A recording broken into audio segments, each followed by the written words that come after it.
Olá pessoal do Energize-se, estamos aqui novamente num novo episódio para falar de transição energética, inovação e tecnologia, e hoje vamos falar bem de energia, mas energia muscular. Lembrando que o Energize-se ele é patrocinado pelo CDMEC, que é o Centro Capixaba de Desenvolvimento Metal Mecânico, e é uma iniciativa do Fórum Capixaba de Energia Limpa.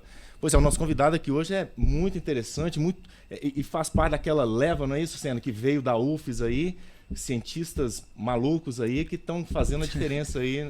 É isso aí, Henrique. Hoje o nosso papo aqui é com o CEO e cofundador da Symbios, Eduardo Fragoso, o mago aí dos exoesqueletos aqui, capixaba, né? Tá rivalizando aí com o Elon Musk. Né? Estamos tentando. Eduardo, fala pra gente aí um pouco aí, conta pra gente, você é muito jovem ainda, né? Tem 26 anos apenas, formou há pouco tempo na UFES. Conta pra gente um pouco da sua história aí, como é que você começou com a Symbios e com o desenvolvimento de exoesqueletos aqui no Espírito Santo. Show de bola. Não, obrigado de novo, pessoal, também pelo convite. Até aproveitar e deixar um presentinho da Symbios, uma lembrança. Opa, pra vocês lembrarem da gente. Muito obrigado aí. Na Symbios a gente é movido por café, a gente costuma falar, então a gente traz o café da Symbios para todo mundo sempre de presente. Vem aí um sachêzinho de café também da Symbios. E a minha jornada com a Symbios ela foi uma coisa até bem... foi de muitas mudanças, eu acho, mas foi um caminho comum que fez eu chegar até lá, junto com o Pedro e com o Rafael, logicamente, né? Não só eu, e toda a equipe que a gente tem na Symbios. Né? Como se falou, eu fiz engenharia mecânica na UFES, fiz mestrado também em engenharia mecânica e já focado na área de reabilitação robótica, e sempre quis muito trabalhar com tecnologia. Sempre gostei demais de tecnologia, né? E tudo começou com iniciação científica na UFES, não foi isso? Começou não só com iniciação científica, na verdade começou porque o meu sogro sofreu um AVC. E aí quando meu sogro sofreu um AVC, eu falei, eu já trabalhava desenvolvendo tecnologia para a área médica, eu falei, vamos tentar desenvolver alguma coisa que possa ajudar a reabilitar. Então foi também de ver a dor, né? Porque o AVC, não sei se vocês sabem, mas o AVC é uma das doenças que mais impacta no mundo, né? Uma a cada 4 pessoas depois dos 25 anos vai ter um AVC. Então, assim, as estatísticas são absurdas. 60% dos pacientes que sobrevivem ao AVC desenvolvem sequelas motoras, né, no longo prazo. Então, a gente é uma população que precisa de reabilitação. Né? Então, não foi só a iniciação científica, mas foi uma iniciação científica que começou por conta dessa dor, né, de ter presenciado isso. Mas você com tão pouca idade aí, você comentou que antes... Você montou a Symbios assim que se formou. Isso. Mas para se preparar um pouco, você foi para o mercado trabalhar para uma empresa dinamarquesa no setor de robótica para a medicina. Conta para a gente um pouco essa história sua aí. A Inmund foi parte de um processo, né? A Inmund é uma startup dinamarquesa também que desenvolve... A Inmund? Inmund, dentro da ferida. Inmund. Eles desenvolvem tecnologia para tratar feridas crônicas, né? Então feridas que não cicatrizam com facilidade. E na época eu trabalhava até no setor metal mecânico, trabalhava com a parte de automação, mas eu sabia que eu queria ir para a área da saúde, porque eu sempre gostei muito de desenvolver. Já estava começando os desenvolvimentos da Symbios e aí surgiu uma vaga na Inmund. Era uma vaga de estagiário na época, e eu já tinha acabado de formar, estava trabalhando como trainee. E aí eu falei, cara, empresa dinamarquesa, vou dar um passo atrás e aplicar como estagiário já formado, não sei se vai colar, né? E aí eu apliquei, fiz a entrevista com o Felipe, que hoje é um amigão meu, que era CTO na época da Inmund, também já saiu da empresa. E aí eles gostaram muito de mim e saí da entrevista contratado como engenheiro. Então eu entrei para fazer um estágio na área de robótica e saí contratado como engenheiro para robótica. Mas aí eu queria que você voltasse um pouquinho no tempo aí, falasse um pouquinho como é que foi esse período dentro da UFES. O que te levou a empreender nesse mercado? Como é que foi seu tempo de laboratório lá? Inclusive o seu professor era o Rafael Andrade, que inclusive vai vir aqui ser entrevistado com a gente. Foi com ele que você começou o projeto lá na UFES. Conta um pouquinho pra gente esse início aí, né? Eu comecei... Na fase acadêmica. Essa fase acadêmica acho que bem cedo na graduação, né? No segundo período já estava fazendo iniciação científica. E até as coisas acontecem muito de repente, né? Também é engraçado isso. Porque eu só comecei a fazer iniciação científica porque eu fui bem numa prova. Era uma prova de geometria descritiva que o professor Antônio Bento dava. Geometria descritiva, para quem não sabe, é como a gente faz para fazer alguns desenhos técnicos, né? Então, bem relacionado a desenho técnico. Aí eu lembro que teve uma prova dele e ninguém tava entendendo nada e eu fechei essa prova. E eu nem eu sei como é que eu fechei a prova, porque nem eu tava entendendo nada ali. E aí, na época, era o professor Bento e ele coordenava o Lab Guará, que é o laboratório também onde hoje o professor Rafael coordena. Né? E aí o Bento me chamou, tava acabando o período, final do primeiro período, ele me chamou, pô, você foi muito bem nessa prova, você não quer fazer um período de iniciação científica aqui não? Aí eu falei, bom, vambora. O Bento trabalhava com robótica na época, tinha o Guará, que é o robô que dá o nome pro laboratório, né? Que é um robô quadrúpede, que, né, imita supostamente o robô Guará, o Lobo Guará. E aí é um robô quadrúpede. Eu entrei para trabalhar com iniciação científica no laboratório. E aí comecei a fazer os desenvolvimentos. Na época era muito a parte de programação, simulação de robótica. E aí, beleza, terminei minha iniciação científica. E o professor Rafael foi meu professor de desenho técnico 2. Então eu tive desenho 1 com o professor Bento, desenho 2 com o Rafael. E aí o Rafael falava muito do que ele trabalhava, né? Que o Rafael fez um trabalho muito extenso com a parte de próteses biônicas, né? Igual a gente estava conversando antes. Ele tem um trabalho muito interessante, uma prótese de joelho que ele começou. E aí ele sempre falava muito disso, e na época o Rafael estava fazendo um pós-doc em Harvard. E aí foi aí que eu conheci o meu sogro. Então eu conheci meu sogro, ele já tinha sofrido AVC. E aí eu mandei um e-mail pro Rafael, ele ainda estava no pós-doc dele, falei, professor, você tá voltando daqui 2 meses, eu tive essa ideia. Na época era completamente diferente do que a gente tem hoje. Eu sabia que eu queria construir alguma coisa para ajudar um paciente que tinha perdido movimento a recuperar esse movimento. Mas a ideia era completamente diferente. Eu lembro que eu mandei para ele, tem algumas ideias de como a gente pode reduzir o custo de produção desses dispositivos, a gente podia controlar com sinal muscular. E aí o Rafael me respondeu na hora, não, vambora. E aí ele voltou, 1 mês depois ele voltou de lá, a gente sentou pra conversar, e aí ele topou na hora, e eu lembro perfeitamente assim. E aí depois vocês perguntem pra ele quando ele vier, que se eu não tô mentindo, que no primeiro dia que a gente sentou pra conversar, eu falei pra ele, professor, eu não quero que o projeto, depois que a gente terminar, seja engavetado. Eu quero que isso daí vire realmente alguma coisa que pode ajudar alguém daqui pra frente. E ele também, e eu acho que a gente compartilha muito dessa visão, né, de que a gente tem que desenvolver tecnologia para mudar a vida das pessoas, né? Isso é muito a visão que a gente também tem na Symbios, de que a tecnologia é essa ponte, né, entre a incapacidade e a capacidade, entre a limitação humana e o potencial humano. Então foi aí que começou. Então o Rafael topou de primeira e a gente começou esse desenvolvimento, e ele foi evoluindo, né, de projeto de iniciação científica para um projeto de graduação e depois de mestrado também. Pois é, uma coisa legal que tem acontecido aqui com Energias, com o podcast, à medida que vai passando o tempo, inicialmente a gente até estava com receio de não ter pessoas suficientes para conversar aqui, não era isso, Sam? É verdade. A gente começou a descobrir um universo acadêmico aqui muito vivo e muitas coisas novas acontecendo, e a Symbios é mais um exemplo disso aí. E pouco divulgado, né? Pois é, com certeza. As pessoas, inclusive eu já tenho tido alguns feedbacks de pessoas de fora aqui do estado, falando que esse trabalho que nós estamos desenvolvendo está dando para elas uma perspectiva que elas não tinham do Espírito Santo, de que estão visualizando o Espírito Santo como um centro de inovação, né? E eles olhando para os estados deles, não conseguem enxergar isso também. E o impressionante é o seguinte, inovação até com pouco dinheiro, porque o que você está me falando aí agora, por exemplo, não teve nenhum aporte de dinheiro na época, foi um trabalho de iniciação científica que começou esse projeto. A gente começou sem dinheiro nenhum, na verdade. Assim, a gente começou, na época, tinha algumas verbas de pesquisa. A gente recebeu depois alguns fomentos da FAPES para desenvolvimento, né? A FAPES faz um trabalho que é muito importante aqui no estado de fomentar realmente pesquisa, e não só pesquisa, mas também inovação de mercado. Depois quando? Depois, acho que depois de uns 2 anos, que a gente recebeu o primeiro recurso da FAPES, acho que foi em 2023. Então aí você trabalhou então nessa empresa dinamarquesa, na Jung, né? E na Imund. E depois eu entrei na... O que aconteceu? Como é que foi essa história da Symbios? Eu já estava no laboratório, trabalhando com o Rafael, e tinha o Pedro também, que é sócio da Symbios hoje.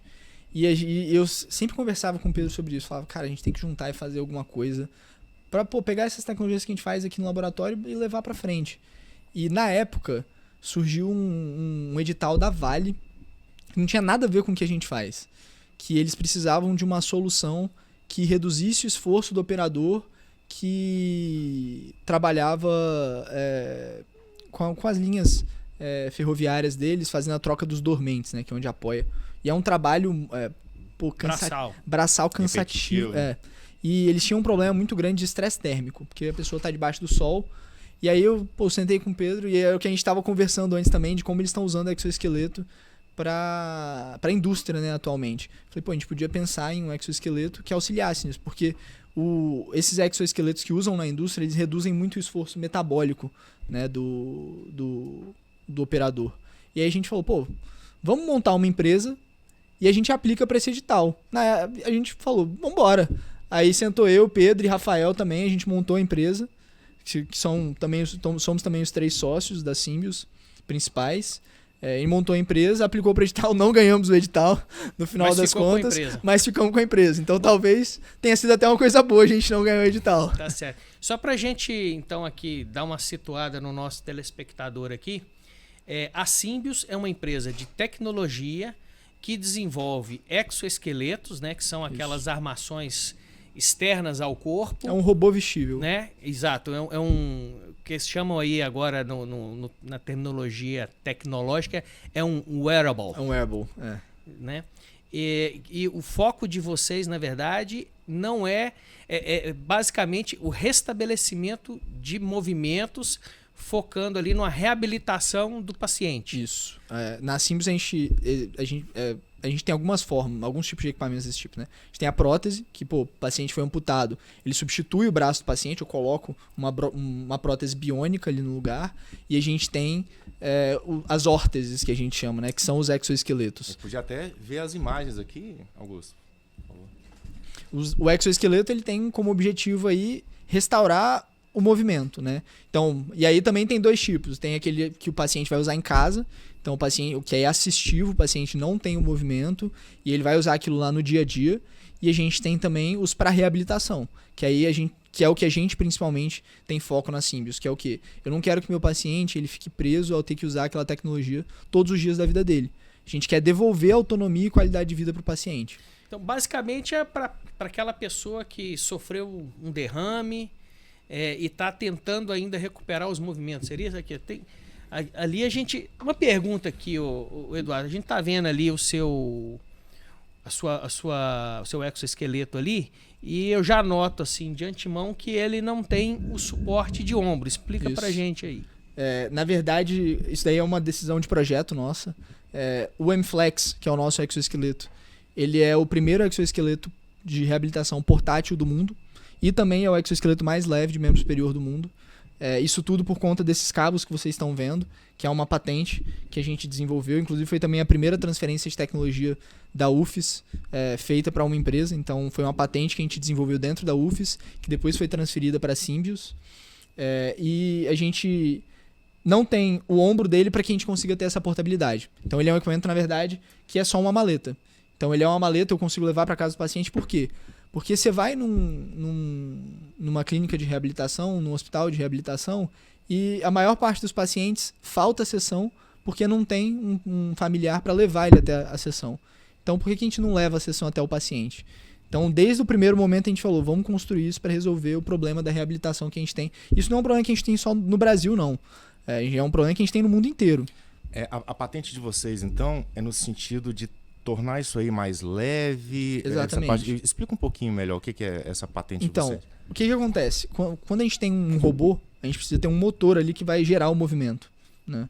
Então, normalmente, se eu quisesse ter um exoesqueleto que a pessoa veste, eu precisaria ter um robô, alguns motores acoplados no braço da pessoa, né?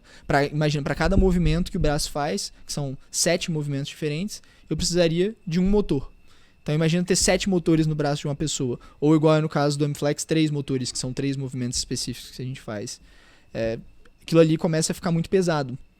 Então, para o paciente que ele já tem uma limitação motora, já tem uma restrição de movimento, às vezes tem uma certa perda muscular também, eu tenho um equipamento pesado, fica inviável a usabilidade daquele equipamento.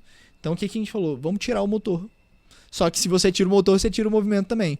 Então vamos realocar o motor, na verdade. Aí a gente tirou os motores do braço e aí ele fica dentro de uma maleta. Então é um sistema todo portátil, uma maleta pequena. Acho que talvez tenha em alguns dos vídeos. Mas como é que o cabo faz? Como é que você consegue que o cabo auxilie no movimento? É muito semelhante ao que acontece numa bicicleta. Então, talvez já tenha visto o freio de uma bicicleta, que ele tem um cabo que sai ali da manete e vai até o freio. Ou seja, ele faz esse movimento. Ele faz esse movimento. Ele é como se fosse um freio de uma bicicleta, só que mais tecnológico. Então aí é o que a gente chama de uma transmissão Bolden. Tem um nome bem específico para ele. Muito legal, engenhoso isso, né? E como é que tá a produção desse exoesqueleto? A gente fez o lançamento da versão acadêmica dele. Hoje a gente já tem ele dentro da UFES, dentro não do campus de Goiabeiras, onde a gente fica, né? Mas do hospital da UFES, em Maruípe. E a gente tem dentro do Demescan também. Então os pacientes eles têm acesso gratuitamente a atendimentos utilizando o exoesqueleto. A gente fica muito feliz que a gente consegue já ter reabilitado alguns pacientes por conta disso. E a gente está agora já comercializando para outras universidades, tanto aqui no Espírito Santo quanto fora. Mas hoje o seu público, o seu cliente, basicamente são equipes da área médica vinculadas às universidades federais. Não só universidades federais, né, mas universidades como um todo. É uma tecnologia que a gente tem muito pouco ainda aqui no Brasil, né? Principalmente por conta do custo. Um exoesqueleto semelhante, para se ter uma referência até de custo, lá fora vai custar entre 200 e 300 mil dólares. Então é uma tecnologia muito cara. Eu não sei se você sabe, mas a maior rede de reabilitação de acidentes, né, de sequelados no Brasil é a rede Sara Kubitschek. Não sei se vocês já estão fazendo algum contato com eles para oferecer o seu produto. Não, ainda não. A gente espera. A gente tem duas versões do MFlex. Uma versão é uma versão acadêmica, que é voltado para ensino e pesquisa, e a gente tem uma versão clínica dele. A gente vai fazer o lançamento da versão clínica dele no ano que vem. Tem algumas diferenças importantes, até por questões regulatórias de segurança. Para um equipamento clínico, eu não poderia ter as interfaces programáveis que a gente tem, porque a gente vem da academia, então a gente acredita muito em desenvolver tecnologia e desenvolver pesquisa. Então esse braço acadêmico que a gente tem do MFlex não é para que as pessoas se limitem a utilizar a nossa tecnologia, mas para que elas usem a nossa tecnologia para desenvolver mais tecnologia. Então hoje o MFlex ele tem também uma interface programável, então eu consigo conectar um cabo USB e programar ele em Python para fazer o que eu quiser. Então, se eu quero integrar com um modelo de inteligência artificial para controlar ele, eu consigo integrar. Se eu quero desenvolver a minha forma de reabilitar o paciente, que utilize o equipamento e integre com outros equipamentos, eu posso também, para desenvolver mais tecnologia de fato. Mas então, o produto que vocês desenvolvem hoje, vocês estão focando nessa parte de reabilitação de membro superior, do braço? A gente tem desenvolvimentos já escalando para as outras áreas, né, para outros tipos de tecnologias. Também você falou que já estava com preparando um produto para habilitação de pernas, membros inferiores. A gente tem um projeto ainda em estágio mais inicial de desenvolvimento de membro inferior também. E aí é para pacientes que perderam o movimento das pernas, né, principalmente, para reabilitação também. E a ideia é que a gente consiga ir crescendo cada vez mais a cadeia de produtos. Vocês têm assim a pretensão de um exoesqueleto de corpo inteiro? Com certeza. E eu estou pensando o seguinte, nessa patente dele aí, a vantagem ou seja, o motor fica fora do membro ali, né? Sim. Mas sendo assim, se você coloca uma touca na sua cabeça, por exemplo, e consegue comandar o seu exoesqueleto com o cérebro, porque essas toucas já existem, né? São os equipamentos de EEG, né, que a gente chama. A gente já tem trabalhos também integrando com equipamento de EEG e AMG. A gente tem os dois, né? O EEG é o que usa o cerebral e o AMG que usa o muscular. A gente tem um sistema próprio também de captação de sinais que a gente desenvolveu e que permite que tanto que a gente controle com esses sinais, quanto que a gente colete esses sinais para avaliar a evolução do paciente ao longo do tempo. Então, eu pego hoje, faço 10 sessões de reabilitação, pego depois e comparo esses sinais e a gente consegue saber se esse paciente evoluiu ou não.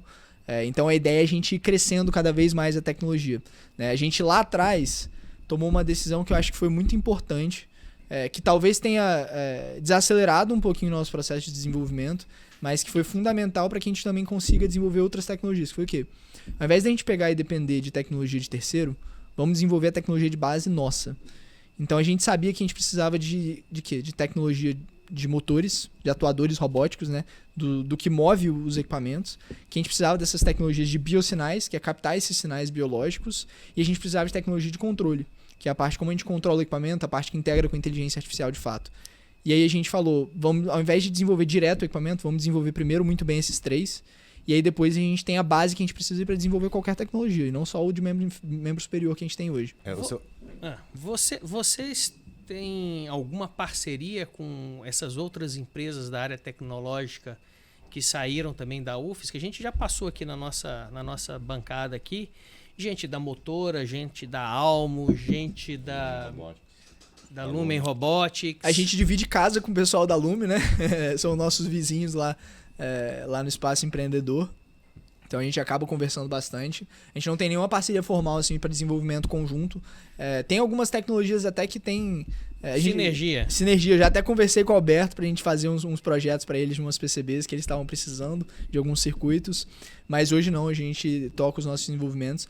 A gente começou lá atrás uma parceria com uma... E acabou que a gente deu uma pausa nessa parceria porque é tanta coisa que a gente começa a fazer que acaba não... Falta perna. Falta perna, exatamente. Com a Emotive. A Emotive é hoje talvez uma das principais empresas de BCI, né? Que é a interface cérebro-máquina, que é justamente isso que você comentou. Tem até uma matéria bem legal deles no Jornal Nacional, que eles fizeram um cadeirante controlar um carro de Fórmula 1 aqui no Brasil, mas eles são uma empresa americana. E aí a gente começou a conversar com eles para a gente desenvolver um modelo para operar os nossos equipamentos, mas aí a gente falou, vamos com calma, porque tem muita coisa ainda que a gente precisa desenvolver para colocar essas tecnologias no mercado e depois a gente volta com mais essas parcerias. E a empresa hoje são quantas pessoas? Hoje a gente está em 9 pessoas na Symbios, 9 engenheiros. Seus sócios são engenheiros mecânicos também, os dois? O Rafael é engenheiro mecânico e o Pedro é engenheiro eletricista. Hoje, a gente, assim, na Symbios, todo mundo tem um pedacinho ali. Então, hoje nós somos 9 pessoas que têm habilidades complementares. Gente da área de software, da área eletrônica, mecânica. Tem o João também, que é da nutrição, que ajuda bastante a gente. A gente tem muita parceria com profissionais da área da saúde também, para os desenvolvimentos, obviamente. Com relação à administração da empresa, vocês têm alguma tutoria? Vocês têm algum investidor anjo ou algum conselheiro sênior lá para poder orientar vocês? Não, acho que a ideia suas é boa, mas vamos botar aqui na fila, vamos fazer primeiro isso para depois fazer aquilo. Tem alguém para dar essa orientação ou vocês estão assim, livres, leves e soltos? A gente começou livre assim, né? Mas é complicado, acaba tendo...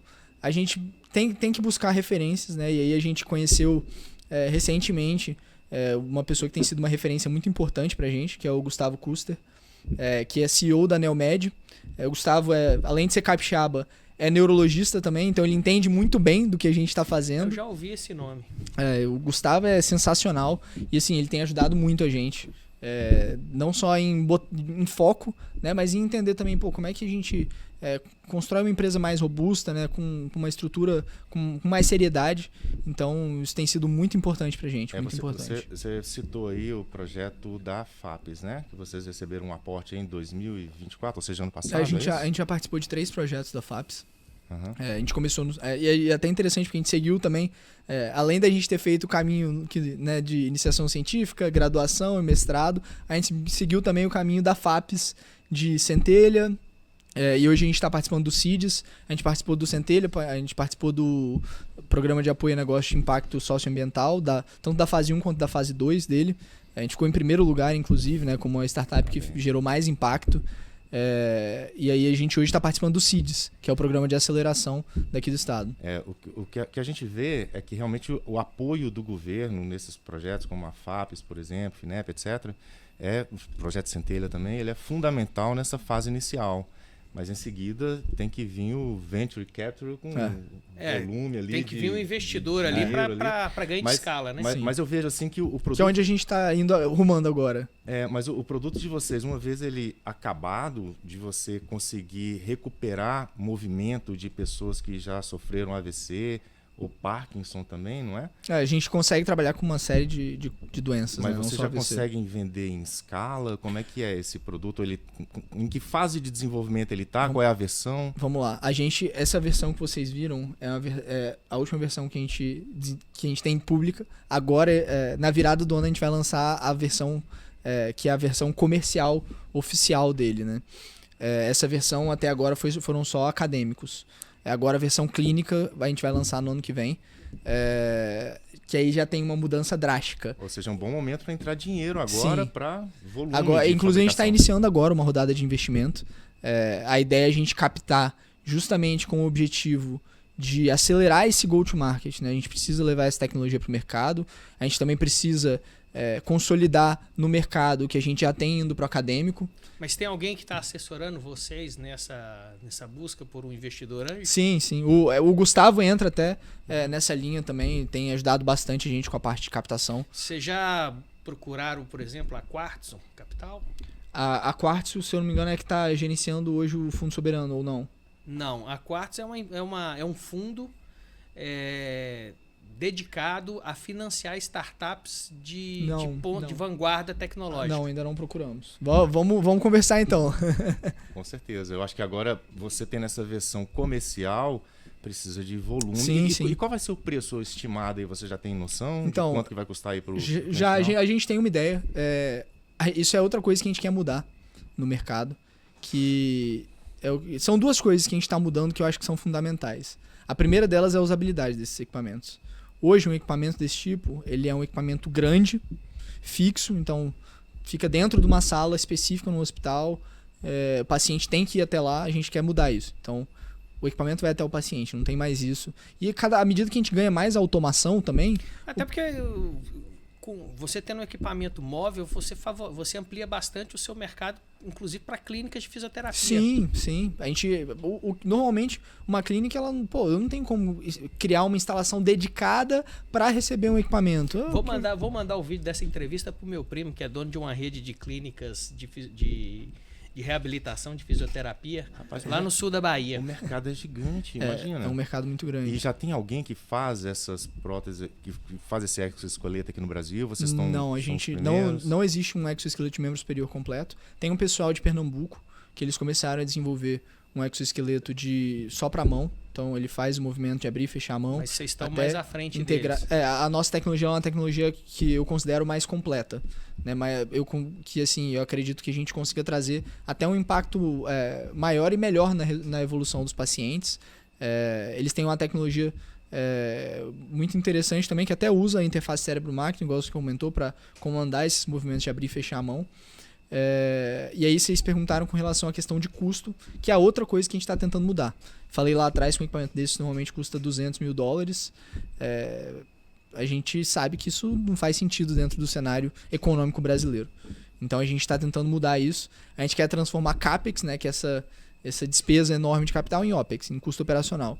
Então, ao invés de a gente ter um investimento alto de frente, a gente tem um modelo de leasing, como se fosse um leasing, uma assinatura, em que além de você ter acesso ao exoesqueleto, você tem acesso à nossa plataforma, que isso acho também um dos pontos fundamentais. Ele não só faz a reabilitação, mas ele também coleta dados enquanto ele está fazendo. Então eu consigo coletar a amplitude de movimento do paciente, a velocidade dos movimentos, o número de repetições que foi feito, o nível de suporte que foi dado para o paciente, e tudo isso é métrica para a evolução do paciente. O paciente ele interage no software com algumas gamificações para fazer os movimentos, né? Porque você ficar repetindo ali o movimento 100, 200, 300 vezes numa sessão é cansativo. Mas se você colocar um joguinho... Se você coloca um jogo, fica muito mais interessante para o paciente. Então ele acaba interagindo muito mais. Mas você não pode nem dar uma noção de preço, quanto que vai custar? Então, aproximadamente? A gente hoje já comercializa ele na versão acadêmica dele a um custo de R$4.800 por mês. Então a gente tem um custo assim, muito mais acessível do que seria. E eu acho que o principal disso, de você ter um modelo de assinatura, não é só você não ter que desprender de um capital enorme de uma vez. mas você ter a opção de atualizar tanto o hardware quanto o software quando você tem uma versão nova. É mais barato que contratar um funcionário, né? R$4.800 por mês. Não fica caro, não. Dependendo do negócio. Ele não substitui um terapeuta, né? A gente precisa ter um terapeuta do lado. É só pra gente relacionar assim, que não é um custo caro, uma clínica de fisioterapia. Se você tiver que desembolsar $200 mil, é puxado, mas porque nós estamos falando de mais de R$1 milhão. Mas se você conseguir viabilizar isso num aluguel de 4.800 com assistência técnica associada, realmente é um custo bem interessante. A ideia do modelo que a gente está trazendo de negócios, isso daí na versão acadêmica que a gente tem hoje, na versão clínica a gente vai ter uma diferença, a gente ainda está definindo, mas não vai ser nada absurdo também. E qual que é a capacidade? Porque uma coisa é preço, outra coisa é a qualidade tecnológica que vocês têm, mas tem um item que é primordial, que é a capacidade de atendimento ao mercado. Porque você falando aqui, eu fico imaginando a quantidade de clínicas de fisioterapia que tem nesse país. E 4.800 não é uma quantia exorbitante, que podem eventualmente se interessar pelo seu produto. Qual que é a sua capacidade de produzir em série? É aí que entra a rodada de investimentos que a gente está fazendo agora também. A ideia é que a gente consiga estruturar, além de levar o produto no mercado, também tem uma fábrica aqui no Espírito Santo para produção desses equipamentos. Hoje vocês fabricam isso? Hoje a gente fabrica dentro da Symbios em baixa escala, manualmente, mas a gente consegue escalar isso. Você não pensou, por exemplo, de procurar uma indústria para fabricar sob demanda? Então, a gente faz terceirização de alguns componentes, da fabricação de... alguns não, vários componentes nossos, a fabricação é terceirizada. Tudo é projetado por nós. Mas quem monta tudo são vocês? Quem monta é a gente. A gente faz a montagem, até porque o processo para a área médica é um pouco diferente do que é o processo convencional de eu produzir um item de consumo como um copo, por exemplo, né? Eu tenho que seguir uma série de regras de controle de qualidade. E a planta que produz o equipamento médico, ela tem que ser certificada. A gente tem a ISO 13485, que fala aí sobre o processo de produção e gerenciamento de qualidade. Vocês são certificados. A gente não tem certificação para produção, porque a gente não tem a fábrica ainda, mas a ideia é que a gente tenha uma fábrica certificada com a ISO 13485. A gente já segue, desde o início, todas as normas para certificação. Então, vai ser um processo relativamente simples pra gente. Eu estou pensando assim, no futuro da Symbios. Inclusive, essa entrevista é uma daquelas que a gente conversa sabendo que a gente vai trazer ele de volta, né? Com certeza. Um ano, daqui 2 anos, para ver como é que as coisas estão acontecendo. Mas assim, eu conversando com você aqui, eu vejo assim, como você já tem essa patente de você fazer o controle ali do braço mecânico à distância, para você jogar isso numa touca, por exemplo, que a tendência do mundo hoje, se você acompanha bem de perto, a Neuralink, por exemplo, esses implantes cerebrais ali dentro do cérebro, mas são implantes ainda caros, né? Mas a tendência realmente, o volume que a Neuralink pretende colocar é gigante. Eles construindo, fazer as cirurgias de forma automática, muito rápidas e tal. Ou seja, é uma tendência global, essas toucas também cada vez mais baratas e tal. É uma tendência global você fazer interface cérebro-máquina. Interface cérebro-máquina. Ou seja, você, além de aprimorar o seu produto para membros superiores, você também tem a questão dos membros inferiores, que você pode trabalhar. E essa interface cérebro-máquina. Ou seja, tem muito trabalho aí, muito desenvolvimento, muito mercado. A JP Morgan até lançou recentemente um relatório deles falando, né, que esse mercado de interface cérebro-máquina, a estimativa deles é que seja um mercado de mais ou menos $400 bilhões. Então, só o de interface cérebro-máquina. Então, imagina quando você escala para todas essas tecnologias que podem integrar tudo isso. E, assim, isso é uma coisa que vem para adicionar, né, no processo de reabilitação do paciente. Senão, a gente... É muito interessante porque, às vezes, o pessoal fala, pô, mas a medicina ela vai evoluir. Vocês não têm medo de, sei lá, para um procedimento cirúrgico, o paciente que voltar a andar não precisa da tecnologia de vocês? São duas coisas. Primeiro, claro que não. O nosso objetivo é reabilitar o paciente. Então, se o paciente ele volta a andar mais rápido, a gente atingiu o nosso objetivo. E o segundo o paciente ele ainda precisa de um processo de reabilitação. Mesmo que venha uma Neuralink e fale, não, agora a gente consegue controlar. Ele ainda vai precisar de um processo de reabilitação. Mesmo que a medicina consiga recuperar a movimentação de um membro a partir de uma cirurgia, né, ou da adição de algum item de controle externo, ainda assim ele vai precisar passar por uma fase de aprendizado de usar aquilo, de reabilitação daquilo. Talvez vocês tenham visto recentemente uma droga que o pessoal está desenvolvendo, acho que é na UFRJ, para acelerar, né, a recuperação. Assim, da medula? Eu vi alguma exatamente. coisa. Esses pacientes que passaram por esse estudo clínico brasileira, passaram pela reabilitação com robô. Então eles utilizaram o exoesqueleto para reabilitação também. Então... Bom, Eduardo, fala pra gente aí.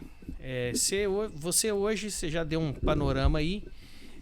Vocês desenvolveram esse exoesqueleto primeiramente para o meio acadêmico, né? Vocês agora estão com um produto, com o lançamento de um produto comercial agora na virada do ano e estão abertos aí a uma chamada aí de investidores, né? Próximos passos, vamos lá, conta para nós os seus sonhos aí, aonde você pensa que estará daqui a 10 anos. Vamos lá. A gente tem sonhos bem grandes. A ideia que o meu objetivo é conseguir reabilitar 1 milhão de pacientes. Então esse é o foco que a gente tem. E isso não é nem o começo para a gente conseguir gerar o impacto que a gente quer gerar. Isso aí ainda é a pontinha do iceberg. Mas a gente, para isso, precisa desenvolver muita tecnologia ainda.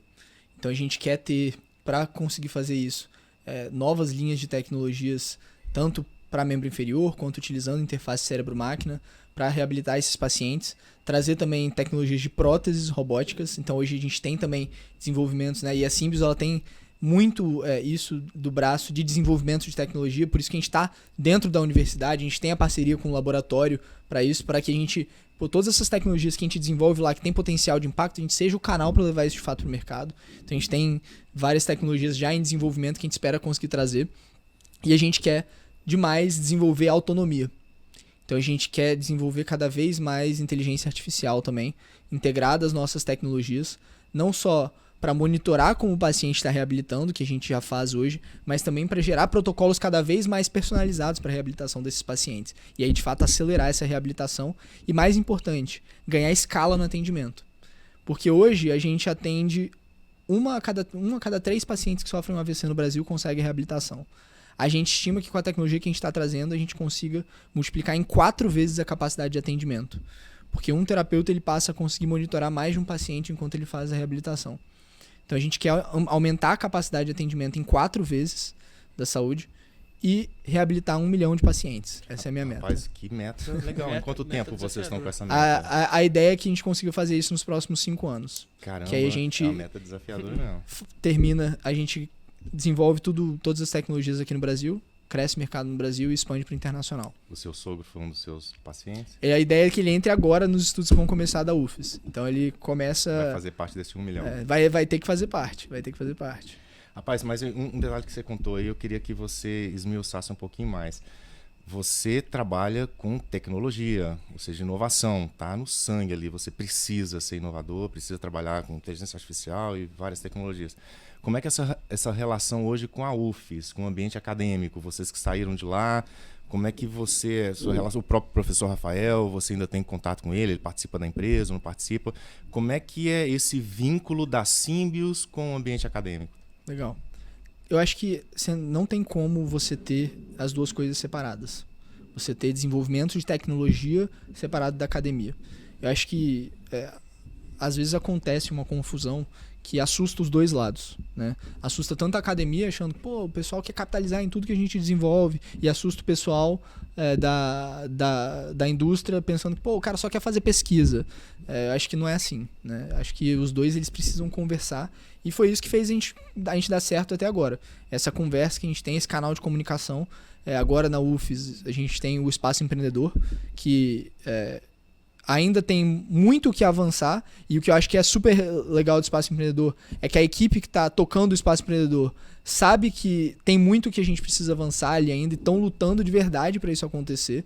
O que a gente sabe que muitas vezes o pessoal reclama muito de universidade, né? Que, pô, as coisas às vezes não andam e é muito legal quando a gente vê um ambiente onde o pessoal está realmente correndo atrás para fazer as coisas acontecerem. Nós vamos entrevistar na sequência o professor Eustáquio, que é o reitor da UFES. Então, ele vai conseguir falar para vocês um pouquinho até melhor do que eu do Espaço Empreendedor. O Espaço Empreendedor fez 5 anos agora, a gente está lá dentro. A gente foi uma das primeiras startups a entrar lá.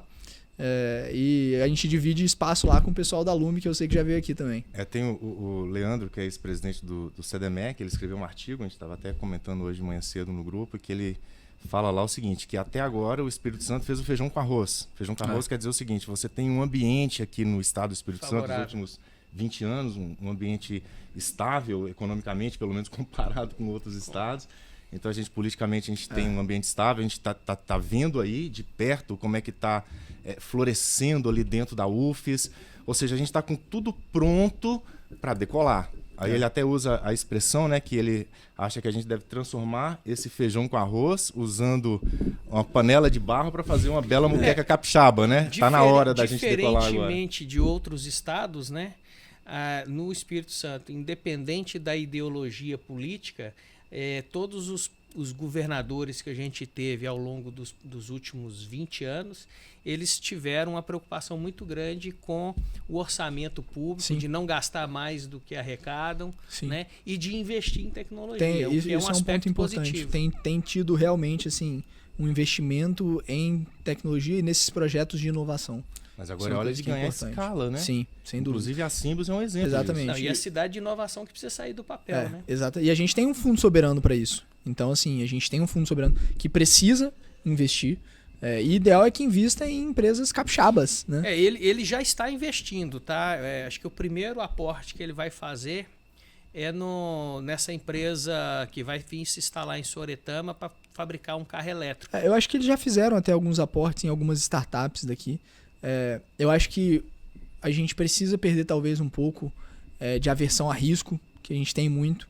E eu acho que Capixaba tem até mais do que a média. Ainda mais com essa taxa de juros aí. Exato. É uma questão de mercado que é complicada, né? Você tem que competir. Não, mas eu fico feliz, porque normalmente era mais fácil você encontrar um capixaba fora do Espírito Santo do que aqui dentro. Pelo menos essa geração nova que está vindo, ela forma e ela gera o próprio emprego, né? Que ela vai aplicar abrir empresa para poder desenvolver a tecnologia que ela estudou na faculdade. Sim. E outra coisa que está acontecendo também, por exemplo, a gente está falando do professor Rafael, ele agora estava em Harvard, não é isso? Está em Harvard, o Rafael ele tem uma parceria muito forte lá com o Spalding Rehabilitation Hospital, que é a maior referência no mundo de reabilitação. E aí, agora o Pedro também, que é sócio da Symbios, está em Harvard também. Então, Pedro me deixou aqui, então eu toco a Symbios no Brasil, Pedro toca a Symbios nos Estados Unidos. Então, depois a gente troca. Pois ou seja, tecnologia capixaba, feita por capixaba, mas ninguém fica só aqui. O pessoal vai lá fora, pegar a tecnologia, trazer de volta. A ideia é que a gente desenvolva em parcerias, né? Porque assim, a gente sabe, a quantidade de recurso, não só financeiro, mas recurso humano e técnico, lá é impressionante, né? Não, eu acho que vocês estão com um cartão de visitas bastante robusto aí, né? O próprio apoio do professor Rafael aí, com esse relacionamento internacional dele, o seu sócio que também está lá em Harvard, né? Possivelmente prospectando oportunidades. Então, eu acho que tem tudo para dar certo. Você tem um produto aí que interessa para o mercado, né? A gente deseja para vocês aí toda a sorte do mundo e aquilo que a gente puder ajudar também, a gente vai ajudar, né? A gente está chegando aqui ao final da nossa entrevista aqui, né? Foi um bate-papo assim, bastante interessante, né?